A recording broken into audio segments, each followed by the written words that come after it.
Jadi Bang Hegar ini mengenalkan saya sama beberapa kenalannya, duda yang ini, duda yang itu gitu. Cuma nggak pernah ta'aruf itu nggak pernah berhasil karena semua nggak tahu, nggak jodoh mungkin, ada aja halangannya. Mereka nggak terima. Jadi orang para laki-laki yang dita'arufkan ke saya ini nggak terima kalau istrinya itu nanti sibuk gitu, bekerja, membuka usaha dagang shelter mualaf, sibuk mensyahadatkan orang kalau ada yang mau disyahadatkan, sibuk nampung orang kalau ada mualaf yang ditampung gitu. Berat biayanya juga kali bagi mereka ya kan. Jadi saya bilang, aku tuh carinya yang tawaduh Bang, yang tahu jihadku itu di sini, yang paham bahwa rezeki itu dari Allah, yang nggak khawatir nampung mualaf, aku bilang gitu kan, yang mau habis-habisan lah untuk Allah, aku bilang gitu. Sama seperti aku mau habis-habisan untuk Allah, aku bilang gitu kan. Terus Umanisa tuh yang nangis, Masya Allah Kak, perjuangan kamu, katanya. Aku jadi ingat dulu perjuangan aku juga sama Bang Hegar awal-awal buka shelter ini. Begitu kan rasanya, nikmat kan Kak, katanya. Iya, aku bilang gitu kan. Gak banyak orang yang memahami hal seperti kita ini kan, aku bilang gitu. Mereka mungkin mikirnya kita ini orang sinting yang mau habis-habisan untuk mualaf. Buat apa sih mualaf? Itu kan orang-orang dewasa semuanya kan, gitu ya ya, aku bilang ya gitu kadang pemahaman orang katanya gitu kan. Iya, tapi kalau nggak tertinggal lagi orang-orang seperti kita, siapa yang bela mualaf ya ya, aku bilang gitu kan. Iya, Allah selalu meninggalkan beberapa orang untuk beberapa orang yang lainnya gitu, kata Nisa kan. Aku tuh nggak minta kaya aku bilang. Waktu itu kan uang itu belum ku dapat ya, uang asuransi yang ratusan juta tuh belum ku dapat. Aku cuma mau jihadku ini berjalan seumur hidupku. Aku cuma minta satu dari Allah, Allah kasih aku istana di surga seperti Asia, istrinya Firaun yang mendapatkan istana di surga, aku bilang gitu kan. Aku mau itu dari Allah, bilang, sebagai balasan untuk jihadku ini. Dan begitu ya, anak-anakku terpelihara, pendidikannya terjamin. Aku yakin Allah gak akan pernah berhentikan rezeki anak-anakku ini, sekalipun aku menghabiskan banyak uang untuk keperluan mualaf yang menumpang di rumahku, aku bilang seperti itu. Dan alhamdulillah selama ini tidak pernah ya ada kekurangan. Pada saat itu aku pernah nampung Cilili, orang Palembang, Cina Palembang itu yang diusir dari keluarganya. Semua dicukupkan sama Allah, padahal di tanganku itu tinggal uang 150.000 gitu. Tapi segitu Cilili datang nginap di tempatku, ada rezekinya. Aku share ke orang-orang ada mualaf baru numpang di shelter saya, di rumah saya, mau pembukaan unit baru, uangnya nggak cukup gitu kan, jadi dia sementara numpang di ruang tamu saya gitu. Nah, orang tuh pada banyak yang bersedekah, orang-orang di sentra timur itu kan paham shelter mualaf, itu pada banyak yang sedekah sampai terkumpul 5.500.000 tuh. Jadi saya bisa buka unit baru untuk Cilili gitu kan. Dan dia masih merokok gitu ya, mualaf gitu ya, tapi nggak bisa sifatnya itu berubah total. Yang tadinya dia perokok ya dia tetap perokok, cuma ya kita kan meneguhkan hidayahnya, kita melindungi dia dari keraguan gitu kan. Nah, gimana dia bisa yakin terus, teguh terus, tidak merasa kesulitan di awal-awalnya kan, sampai hidayah itu teguh gitu. Kita kan membantu memperpanjang tangannya Allah, bukannya tangannya Allah kurang panjang, bukan gitu maksudnya. Semua itu kan rezeki itu diadakan Allah kan ada alasannya gitu. Jadi mungkin Cilili hari itu adalah alasan untuk saya dapat rezeki itu gitu kan. Jadi saya tampung Cilili, dapat sedekah mualaf dari orang-orang sentra timur yang saya share di WA 5.500.000. Biaya semuanya saya biayain, ya rokoknya juga dia lumayan kencang rokoknya, ngabisin 50.000-an sehari gitu kan, paling enggak 2 bungkus sehari gitu, dan rokoknya mahal gitu. Jadi ya udah, dia nggak minta gaji, yang penting rokok saya ada Bu, jajan saya gitu, saya selamanya juga di sini nggak apa-apa gitu ya. Saya langsung paham ini orang benar-benar pengen jadi muslim, karena dia nggak minta gaji, dia nggak membahas gaji gitu, dia cuma bilang rokok saya sediain gitu kan, jajan saya, kebutuhan saya gitu. Jadi kepergiannya Cilili itu dari tempat saya itu waktu itu karena Cilili ini diejek, ada orang yang ngejek dia di situ, lesbian gitu kan. Saya nggak tahu gitu kalau masa lalu dia tuh lesbian gitu kan. Jadi saya bilang ke Cilili, kok ada yang ngejek Lili seperti itu? Iya bu, saya dulu lesbian katanya gitu, karena saya diperkosa waktu masih gadis sama teman-temannya kakak saya. Jadi saya benci sama laki-laki gitu katanya kan. Itulah awalnya saya jadi seperti itu, dia bilang. Tapi saya udah gak seperti itu lagi, sudah ada 20 tahun saya gak seperti itu katanya. Oh gitu, gue bilang. Iya, aku memang pernah tinggal di sekitar Pulau Gebang ini dan kenal orang itu, dia bilang gitu kan. Kalau begitu Cici gak bisa bareng saya bilang gitu kan. Karena saya perempuan dan Cici punya masa lalu seperti itu. Nah, itulah kepergian dia dari shelter saya. Dia dikirimkanlah ke pesantren di Jawa Timur yang khusus untuk yang pakarnya gitu, yang ahlinya menangani orang-orang seperti itu. Jadi saya bilang ke Cilili jangan malu cerita. Bukan membuka aib, tapi ceritanya sama orang yang benar-benar paham, saya bilang gitu. Saya kan nggak mungkin membuka aibnya Cilili kan, saya bilang gitu. Sebaiknya dari awal Cilili cerita. Saya mau cerita, tapi kan saya awalnya kan dibawa sama Ustadz Agus ke sini katanya. Jadi saya nggak enak cerita ke Ustadz Agus. Saya kok nggak cerita, saya bilang gitu kan. Kalau saya pikir nggak, untuk apa saya ceritakan, itu kan masa lalu gitu bu, dia bilang gitu. Ya udah, karena ini udah kadung ketahuan, saya bilang gitu. Anggapan orang pun jadi nggak enak nanti di apartemen ini. Jadi Cilili saya serahkan, saya kembalikan ke Ustadz Agus. Kata Ustadz Agus nanti mau disalurkan ke pesantren di Jawa Timur, saya bilang gitu. Ya udah, seperti itulah salah satu kisah mualaf yang saya tampung di tempat saya. Ada macam-macam lah mualafnya gitu. Nah, tapi yang paling berkesan itu Cilili ini, karena memang hidayahnya dia pegang kuat. Sementara yang mempengaruhi dia itu sangat kuat gitu. Kakaknya orang kaya, tapi dia memilih gitu kan untuk tetap dalam Islam gitu. Jadi udah dia sampai sekarang di Jawa Timur, dia di pesantren itu untuk mengobati. Itu kan harus diobati khusus sampai sembuh gitu. Kebiasaan dia jadi lesbian itu. Terus di tahun 2021 itu mulailah ada pekerja proyek setelah Cilili nggak ada di situ kan, pekerja proyek dari Boyolali. Nah, saya tuh lagi galau-galau gitu. Galaunya tuh apa? Kok sulit ya Allah saya dapat jodoh, setiap kali dita'arufin sama Bang Hegar nggak pernah jadi. Jadi terakhir itu pada saat ada pekerjaan proyek di situ, saya dita'arufkan sama Ustadz Ali Mansur, yang pengacara saya itu, yang bela kasus saya itu ke Pengadilan Agama Isbat Nikah itu, dengan Habib Mahir. Nah, Habib Mahir ini bisa dibilang sangat kaya gitu ya. Dia punya peternakan domba di Bogor sampai ribuan hektar gitu ya. Terus dia sampai kerjasama dengan, dia pakarnya peternakan domba. Orang yang mau beternak domba itu belajarnya sama dia gitu kan, belajarnya di tempat dia. Nah, jadi sampai kerjasama tuh Departemen Pertanian dengan dia untuk mengadakan itulah pelatihan peternakan domba gitu, khusus kerjasama antara dia dengan Departemen Pertanian gitu kan. Jadi dia memang orang kaya. Dia Habib yang sudah menarik diri dari keramaian.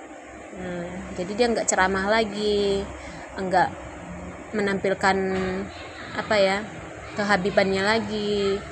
Nah, kan setiap Habib ini kan punya karomah gitu kan, karomah menyembuhkan, karomah berkah gitu kan, barokahnya. Jadi dia udah menarik diri dari penampilan-penampilan seperti itu. Dia fokus bertani gitu. Jadi dia bertani,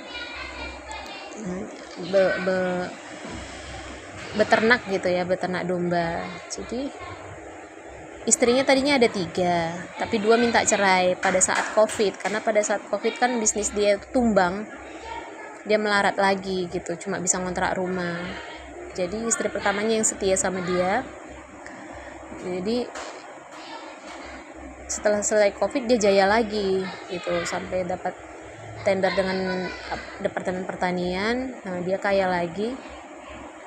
Terus istrinya menyarankan dia nikah lagi gitu, karena terus terang istrinya itu nggak tahan dengan syahwatnya Habib ini gitu kan, baru mandi nanti udah ada syahwatnya lagi gitu, jadi bolak-balik capek istrinya gitu kan.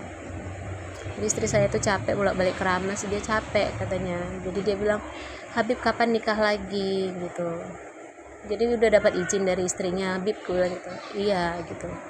Jadi saya ta'aruf sama dia sekitar sebulan, sudah deket gitu kan. Dia datang bersama gurunya, itu katanya gurunya dia bertemu saya sama anak laki-lakinya si Ali itu.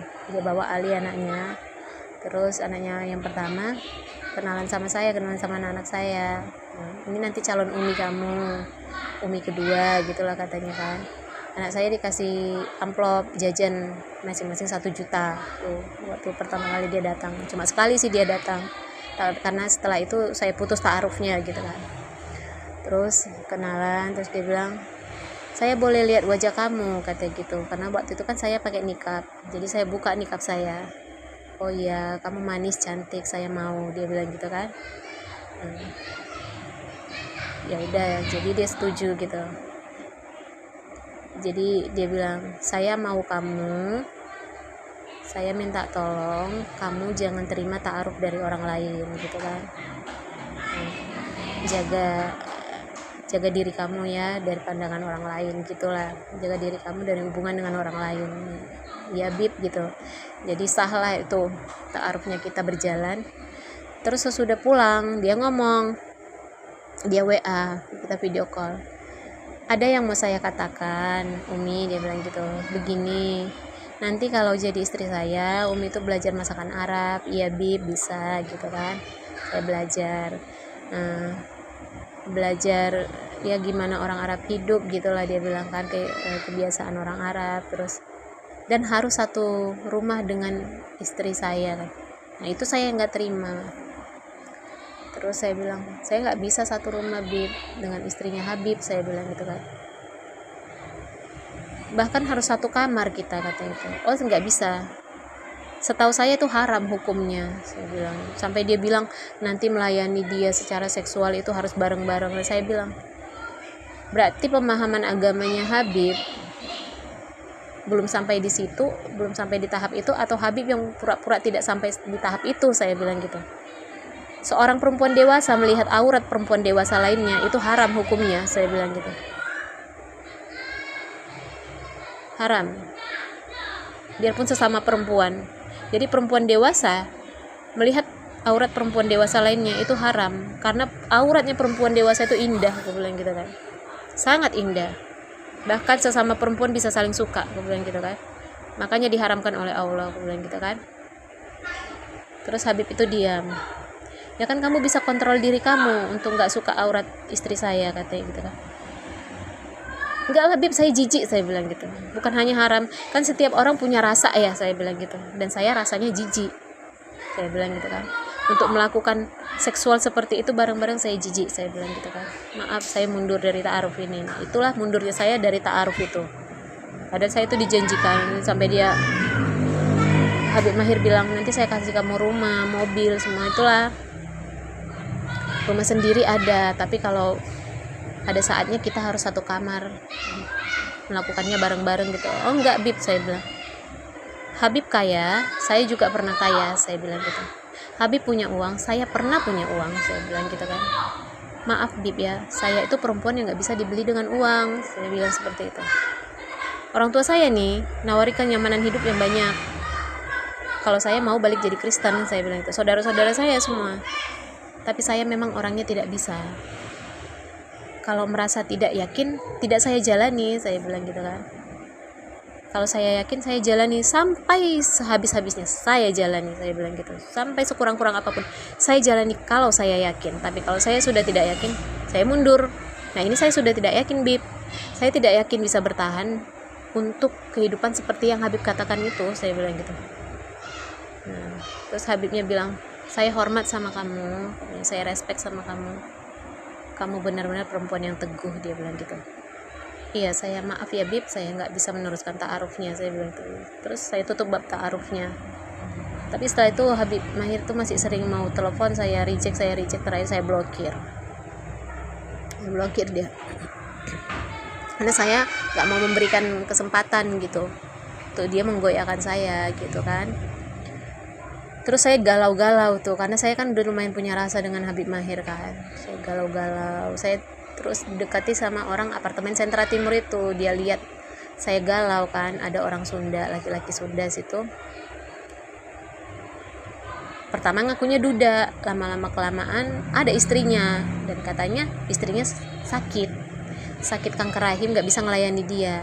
Dan dari kebohongan demi kebohongannya itu, aku langsung bilang, aku nggak mau lagi ta'aruf sama kamu, aku bilang gitu. Nggak, A, sampai di sini aja ya, A, saya bilang gitu kan. Enggak, pertama bohongnya ini, kedua bohongnya itu, udah nanti selanjutnya ada lagi bohongnya kamu, jangan-jangan kamu udah punya istri lagi satu lagi, saya bilang gitu kan. Ya benar, ternyata dia punya istri satu lagi. Astagfirullahaladzim, gitulah ya. Jadinya sayanya itu galau lah gitu kan, karena udah lumayan dekat sama AA Arfi ini, namanya Arfi. Galau gitu, ujian apa ini ya Allah, perasaanku diuji-uji terus gitu ya kan. Sudah nyaman, terus Arfi ini kan orangnya royal gitu ya, mentransferin saya uang gitu kan. Nah, terus udah nyaman gitu kan, nggak jadi lagi ta'arufnya gitu kan. Orang-orang Sentra Timur udah pada tahu kalau saya itu calon istrinya Arfi gitu kan. Adalah gitu, males lah aku ta'aruf terus. Aku buatlah status, males udah ta'aruf gitu ya kan. Terus adalah orang proyek ini yang lihat status saya, yaitu Mas Eko ini kan, karena saya buat status, nggak saya kunci statusnya. Terus dia kan punya nomor saya kalau pesan makan ya kan. Nah, beberapa orang ada yang komen lah, orang-orang, gak cuma dia yang komen, ada juga orang-orang lain yang komen, orang apartemen Sentra Timur juga, orang-orang Seruni, sampai yang bakulan ayam di pasar pada komen, oh Mama Al galau gitu lah kan, gak jadi lagi ya ta'arufnya gitu kan, udah sering gak jadi gitu, saya curhat di status gitu kan. Nah, terus Mas Eko ini gitu kan, dikomenin gitu. Terus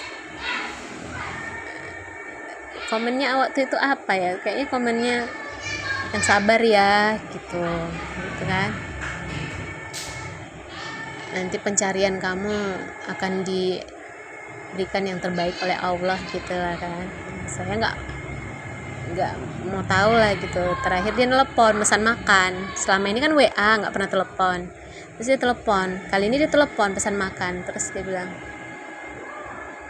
waktu itu lagi setelah lebaran ya tuh. Nah, itu setelah lebaran orang proyek itu kan pas lebaran pulang tuh.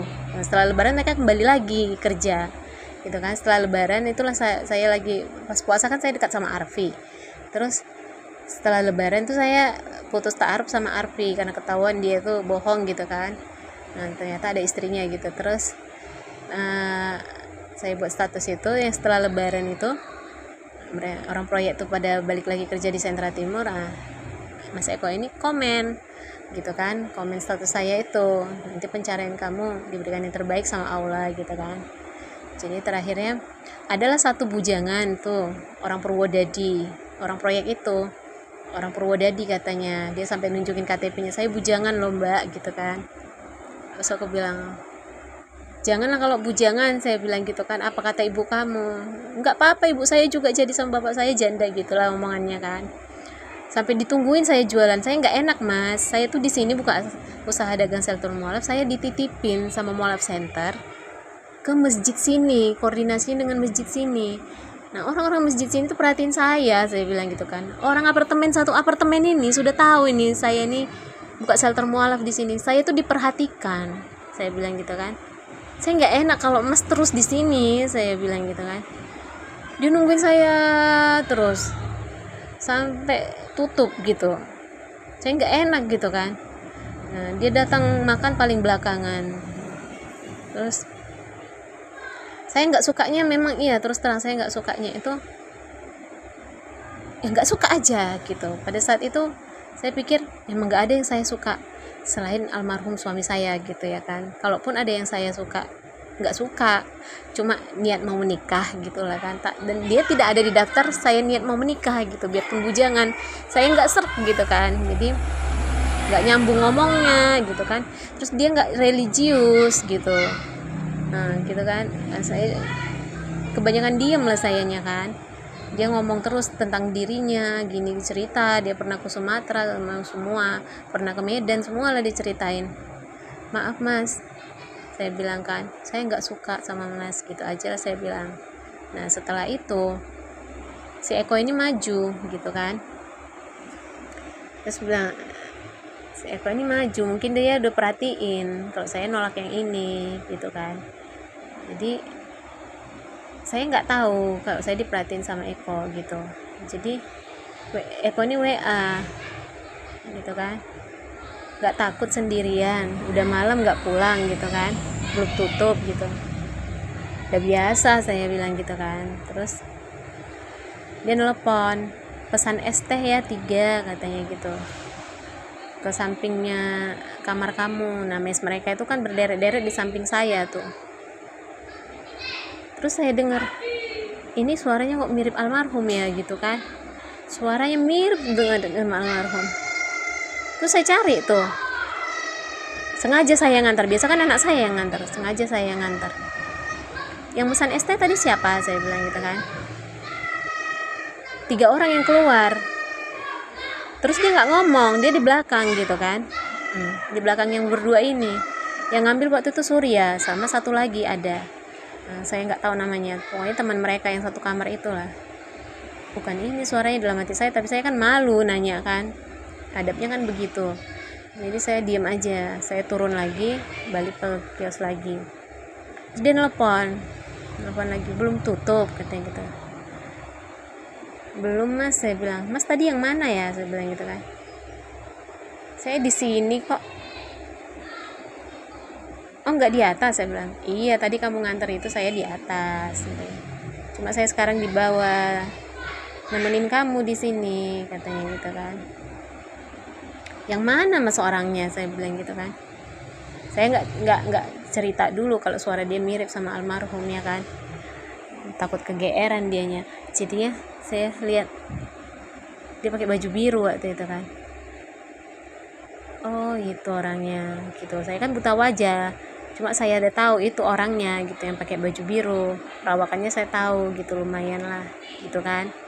Jadi saya tutup warung saya pergi naik ke atas. Nah di tangga itu dia ngagetin saya, ayo dia bilang gitu kan. Terus astagfirullah, saya kaget loh Mas, saya bilang gitu kan. Udah kenal sama saya enggak, dia bilang gitu kan. Oh ini Mas orangnya, saya bilang gitu kan. Nah saya dengerin suaranya tuh, dia ketawa sama seperti almarhum, cara ketawanya, ngomongnya gitu kan. Nah mau naik ke atas katanya. Iya udah tutup, saya bilang gitu. Ya udah saya juga naik ke atas, saya temenin enggak? Nggak usah Mas, saya bilang gitu ya kan. Saya takut dilihat orang gitu ya kan, nanti pikiran orang gimana gitu toh. Terus dia bilang ya udah kamu di depan, saya jagain di belakang, dia bilang gitu kan. Ya udah saya naik aja, bodo amat lah di belakang dia kok gitu ya kan. Atau juga di situ kan ada CCTV, di sekitar tangga itu ada CCTV gitu kan. Jadi dia gitu. Terus saya bilang sama dia, Mas kan orang gila itu kan, saya bilang gitu kan. Kok orang gila, dia bilang gitu kan. Iya kan itu kemarin tuh kan ada yang bikin tikar di sini.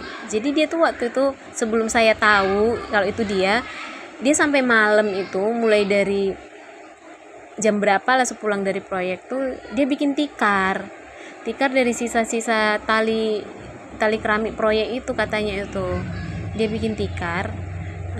Dia anyam. Jadi saya pikir dia orang gila gitu. Nah, tikar yang dianyam itu dia tidur di luar, temennya semua tidur di dalam, nah dia tidur di luar gitu kan. Sampai saya mau pergi lagi belanja ke pasar, nah dia masih di situ nggak tidur, main handphone aja, merokok aja, nggak tidur gitu. Saya pikirnya dia orang stres kan. Terus ke Bu Ayu yang di bawah, yang di samping kios saya bilang, di atas ada orang gila deh Bu, orang proyek itu salah satunya kayaknya orang stres, saya bilang gitu kan. Kok orang stres? Iya, nggak mungkin lah orang kerja di proyek stres. Ya kalau dia waras ya Bu, ya semua temennya kan tidur tuh, kan udah pada capek tuh kerja dari proyek, nah dia nggak tidur, aku bilang gitu kan. Merokok, tidur, kan kelihatan dari jendela saya itu kan, sampai saya was-was gitu kan. Nggak tidur dia Bu, saya bilang gitu kan. Takutnya orangnya gimana Bu, saya bilang gitu kan. Enggak lah, itu semua yang di proyek ini ada KTP-nya, disimpan, dimintain KTP, jelas semua, kata Bu Ayu lah gitu kan. Tapi dia stres loh Bu, saya bilang gitu kan. Nanti sampai saya naik tutup warung, sampai saya mau pergi, mau sholat nih subuh, saya bilang gitu. Saya kan selalu sholat subuh, turun ke masjid, terus sekalian pergi ke pasar kan. Bareng anak-anak saya tuh nanti turun sholat subuh. Nah itu dia masih bangun aja di situ gitu, main handphone, merokok, merenung gitu kan. Nah tuh terus si Eko ini cerita, iya aku tuh stres, dia bilang gitu.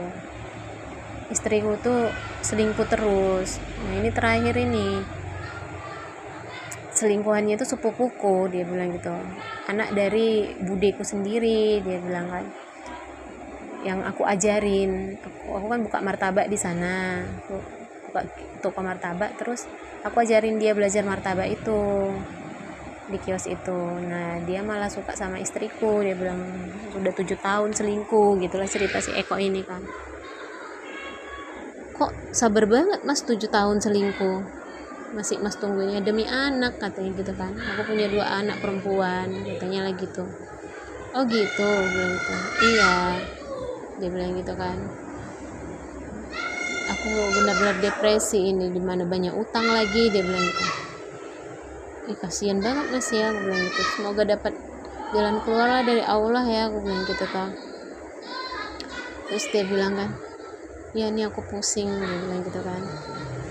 Terus besoknya dia bikin drama, dia nggak pulang sampai jam 1 malam. Terus dia WA aku, kan sebenarnya buat apa dia permisi sama aku nggak pulang gitu kan, orangnya cuma pelanggan gitu kan. Terus dia bilang, aku lagi nyasar di mana nih nggak tahu, aku jalan aja terus, nggak tahu mau sampai mana, pikiranku nggak bagus, dia bilang, dari tadi rasanya aku depresi nih, aku pengen bunuh diri, gitulah ngomongnya kan. Loh Mas, jangan ngomong gitu Mas, pulang dulu sini, kan dia dekat sama Mas Andi, tahu kan, cerita sini sama Mas Andi, sama teman Mas itu, bilang dia juga sama kok, dia juga stres, katanya dia ditinggalin istrinya tuh, katanya gitu, karena kebanyakan main judi, utangnya banyak, makanya kerja di proyek tuh, katanya gitu kan. Dia tuh buka sate Madura sebenarnya dijuangi, cuma dia banyak utang, ditinggalin istrinya karena banyak utang untuk judi, katanya gitu. Oh gitu, gue bilang gitu kan. Iya, katanya gitu kan. Sama, dia juga stres itu, kemarin aja nangis karena istrinya mau nikah sama orang lain gitu kan, katanya. Emang bisa nikah sama orang lain belum ditalak, gitu. Nggak tahu, katanya istrinya udah mau nikah sama orang lain, gitulah katanya kan. Jadi sama-sama lah kalian nih, orang stres ketemu stres, gue gitu.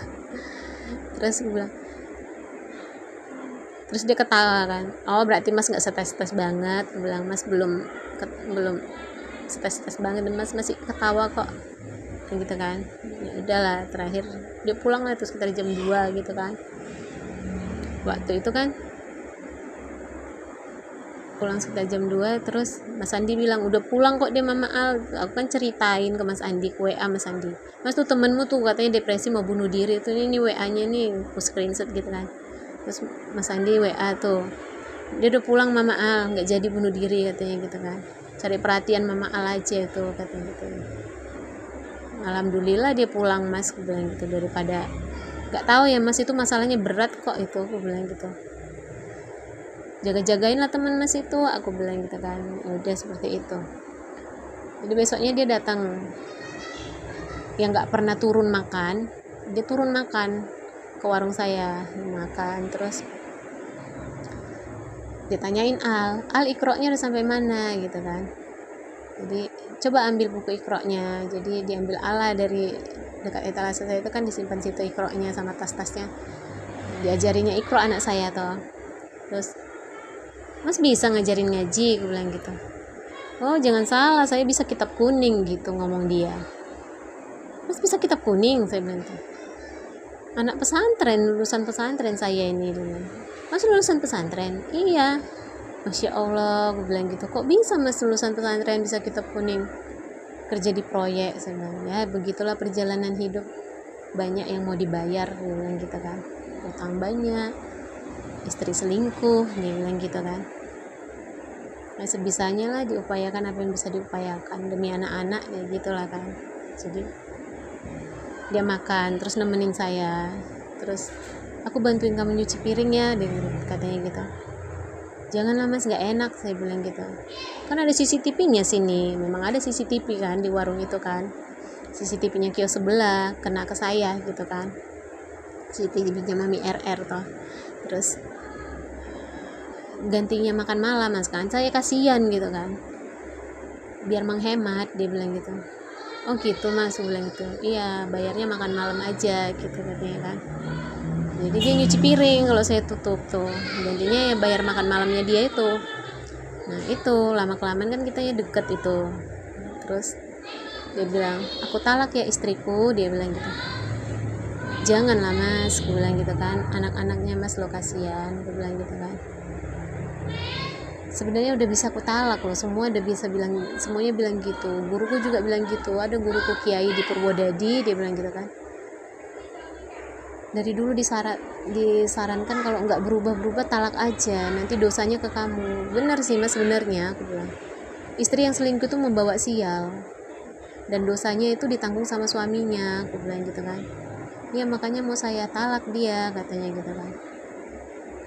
Tapi kalau saya talak dia, kamu mau ya jadi istriku, katanya gitu kan. Loh kok jadi saya jadi istri mas, saya bilang gitu. Enggak, saya kalau kamu nggak mau jadi istri saya nggak mau, biar aja saya seumur hidup seperti ini, dia bilang gitu kan. Janganlah mas, aku bilang gitu kan. Terus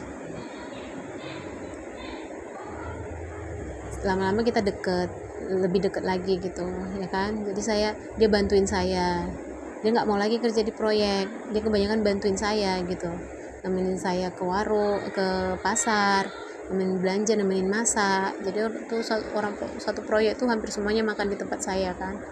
Terus dia mulai mau bayarin unit rusun saya itu kan 500 sebulan, dia mau bayarin gitu. Terus saya bilang kan, saya pikir ini orang bertanggung jawab gitu kan. Terus saya bilang, mas ada uang, aku bilang gitu. Uang saya ada, nggak banyak, tapi kalau kamu butuh saya usahakan, dia bilang gitu kan. Gak bisa lah mas, saya kan bukan istri mas, saya bilang gitu kan. Terus dia bilang, ya udah kamu jadi istri saya, gitu kan. Saya nggak bisa mas, saya tuh maunya dapat orang yang sama keadaannya seperti saya nggak bisa ninggalin shelter ini. Yang ada, kalau mas mau jadi suami saya, mas yang harus di sini, saya bilang gitu kan. Terus dia bilang, enggak lah, kamu yang ikut saya, dia bilang gitu. Terus nggak ketemu lah, sepertinya nggak ketemu lah ta'aruf kita ini mas, aku bilang gitu kan. Terus dia bilang, gini aja, dia bilang, selama ini kita jalani dulu, saya udah ada niat, saya akan ceraikan dia bilang gitu kan. Nanti saya pulang, saya talak dia bilang gitu kan. Tapi saya mau kamu tetap sama saya, dia bilang gitu kan. Hati saya itu untuk kamu, dia bilang gitu. Ini kan proyek udah mau selesai, nanti saya pindah ke Tangerang, lanjut ke proyek lain. Nanti kita ketemu kalau ada waktunya saya libur, dia bilang kan. Terus saya nangis kan. Ya sudah lah mas, kalau nggak ada jodohnya, saya bilang gitu kan. Saya tuh minta sama Allah suami yang selalu tiap hari sama saya, gak mau yang kerjanya jauh-jauh. Saya bilang, jadi gimana, saya kan keterbatasannya di situ. Dia bilang, saya juga punya tanggung jawab, utang yang harus saya bayar, cicilan BRI yang harus saya bayar. Dia bilang gitu. Sementara saya sudah suka sama Eko ini ya, karena tadi suaranya, yang kedua itu nyaman saya sama dia kan. Tapi kalau cinta enggak kali ya, enggak, saya belum cinta sama dia, enggak cinta gitu, cuma rasanya sekarang dia dunia saya gitu kan. Jadi saya bilang, saya banyak berbagi sama dia gitu kan. Terus saya bilang, begini mas, aku tahajud dulu, istiqoroh dulu, tanya sama Allah, kalau dipermudah oleh Allah pasti kita bersama, aku bilang gitu. Jadi aku istiqoroh sama Allah, istiqoroh, sholat istiqoroh, minta petunjuk Allah. Terus aku bilang, kalau dia jodohku permudah ya Allah, jika ujiannya ekonomi, permudah ekonomi kami. Karena pada saat itu aku kan gak megang duit gitu ya, asuransi juga belum cair, ditungguin belum cair gitu, hampir 6 bulan gak cair-cair gitu kan. Terus setelah doa saya itu, minggu depan asuransi itu cair dan dia sudah mau pergi ke Tangerang gitu kan. Aku pergi ke Tangerang ya, aku pindah bentar lagi, dia bilang. Terus aku bilang kan, mas nggak bisa di sini aja sama aku bilang gitu kan. Kita menikah, kita usaha bareng-bareng, aku bilang. Nggak mencukupi, dia bilang gitu kan. Aku punya utang, dia bilang gitu toh. Terus tunggu sampai bulan ini habis ya mas, aku bilang. Temennya udah pada mulai berpulangan kan, jadinya aku yang terakhirnya berat gitu ngelepas dia. Karena aku ngerasa dia itu jodohku gitu kan. Nah, terus kalau Allah jawab sampai akhir bulan ini, berarti Allah kasih solusi, izinkan aku berjodoh sama mas, bilang gitu. Nah, belum habis bulan itu, seminggu lagi cairlah asuransi itu 365 juta. Terus setelah itu ditalaknya Lia. Terus aku masih belum mau menikah sama dia. Terus dia bilang, gimana, aku udah talak Lia, kamu masih belum mau menikah sama aku? Itulah dia bilang. Malah muncul di hatiku pengen pulang ke Medan gitu kan. Aku pengen pulang ke Medan mas, ada yang mau kurus di Medan, aku punya tanah warisan di Medan, itu takutnya diambil sama adikku, aku bilang gitu kan. Ada adikku laki-laki di sana yang malas kerja, aku bilang gitu. Udah diusahakan kerja di mana-mana, nggak betah kerja, aku bilang gitu kan. Maunya tidur main game gitu aja, aku bilang gitu kan. Jadi aku mau pulang dulu ke Medan, kalau kita jodoh kita ketemu lagi. Nangislah dia. Mungkin pikirannya, udah kutala istriku kok seperti ini gitu ya kan. Jadi aku belum mau nikah sama dia kan. Terus dia bilang, terus aku bilang kan ke Bang Hegar, bang aku pulang ke Medan, aku mau pulang ke Medan. Nanti kamu takutnya pulang ke Medan itu kamu tuh goyah katanya, karena semua keluarga kamu Kristen di sana, gitulah ngomongnya Bang Hegar kan. Jadi nggak ada lagi alasanku di Jakarta bang, aku bilang gitu kan. Soalnya urusan pengadilan agama udah selesai, asuransinya juga sudah cair, tinggal itu aja yang belum selesai, jasara harjanya masih dapat nanti 85 juta lagi, aku bilang gitu kan. Tapi itu nanti sambil berjalan lah bang, aku bilang gitu kan. Aku mau pulang ke Medan, aku mau besarkan anak-anakku di Medan gitu kan. Terus Bang Hegar bilang, kenapa nggak nikah sama Mas Eko aja, kayak gitu kan. Bang Hegar ini nggak mau aku pulang, takut dia aku terpengaruh gitu kan, dia nggak mau aku pulang. Jadi pikir-pikir dulu lah bang, aku bilang gitu kan. Jadi semalam itu aku berpikir gitu, nikah nggak aku ya sama Mas Eko. Besoknya aku bilang sama Mas Eko, ayo nikah mas, aku bilang, ayo ke tempat Bang Hegar, kita dinikahkan di sana gitu kan. Ya udah, kami ke Jagakarsa, ke Shelter Mualaf Hijrah Center itu. Nah, aku dinikahkan sama Bang Hegar di sana gitu kan, dinikahkan sama Bang Hegar. Jadi saksinya adiknya dia, video call waktu itu, adiknya si Yono. Nah, itu kita nikah. Terus diakadkan nikah di situ sama Bang Hegar sebagai waliku, karena aku kan mualaf, nggak bisa diwalikan oleh bapakku, udah putus nasabnya gitu kan. Seperti itulah proses nikahku sama Mas Eko.